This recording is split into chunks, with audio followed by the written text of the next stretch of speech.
120 гаруй ажилтнтай хүнс хөдөө аж ахуйн хөнгөн үйлдвэрийн яам жил гаруй өмнө Дархан хотод шилжин байршсан. Газар тариалангийн бүс нутгаа даган суурших шаардлагатай гэж тухайн үеийн засгийн газар үзсэн учраас энэ шийдвэр гарсан. Дээрх шийдвэрийн дагуу 120 гаруй яамны ажилтан харьяа байгууллагын 200 гаруй гээд нийтдээ 300 орчим хүн Дархан хотод шилжин суурьшсан төр аж түрэн ажиллаж байгаа Улаанбаатар Дархан хотын хооронд явж ажилласаар байна. Нийслэл хотоос бүх шилжүүлгээ хийлгэж байр орон сууцаа зараад тэнд суурьшсан яамны ажилтнууд эргээд нүүх асуудал яригдаж байгаа энэ үед хүндхэн байдалд ороод байна. Улсын хурлын тогтоол гараад тэгээ нэг саналын зөрүүгээр зарчим зүйтэй санал дэмжигдээд ингээд засгийн газар энэ шийдвэрийг бол хэрэгжүүлсэн. Байгаль орчны яам бас өмнө нүүсэн юм билээ. Гэхдээ ямар нэгэн их хурлын шийдвэргүйгээр гэхдээ болохгүй бол буцаад өрөөд ирсэн юм билээ.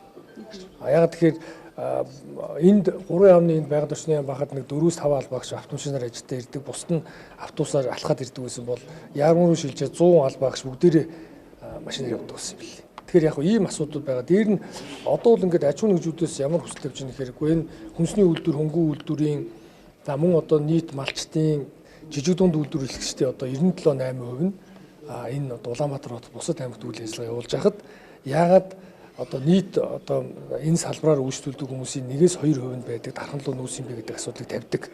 Тэгэхээр хэрвээ би одоо миний хувьд энэ салбарын сайд өмнө одоо байсан бол ийм одоо нүүлэх хэсэг шийдвэрийг гаргахын өмнө олон нийтээс санал асуулга авч ажилтны албаагчдын санал асуулга авсны үндсэн дээр энэ шийдвэрийг гаргуулах байсан гэдгийг хэлье. Тэгээд яг энэ нь бол их хурлын шийдвэр зарчим зүйтэй санал гаргаад гинт л одоо зарчим зүйтэй санал гаргаад 1-2 хоногийн дотор шууд шийдвэр гаргаад хэрэгжүүлээ явуулсан шүү дээ. Тэгэхээр энэ маш олон хүний одоо хүний эрхэнд одоо нөлөөсөн шийдвэрийг бол тэр үед гаргасан.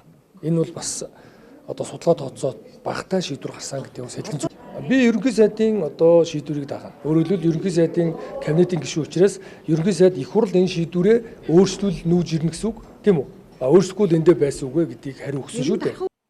За төрийн эргэж буцсан шийдвэр иргэнэ бодохгүй хийдэг гинтийн төлөвлөлтүүд өнөөдөр яам болон түүний харьяа байгууллагын 300 орчим ажилтан за нэг хүний цаана байх 3-аас 4 ам бүлийг эрсдэл рүү түлхэж байна.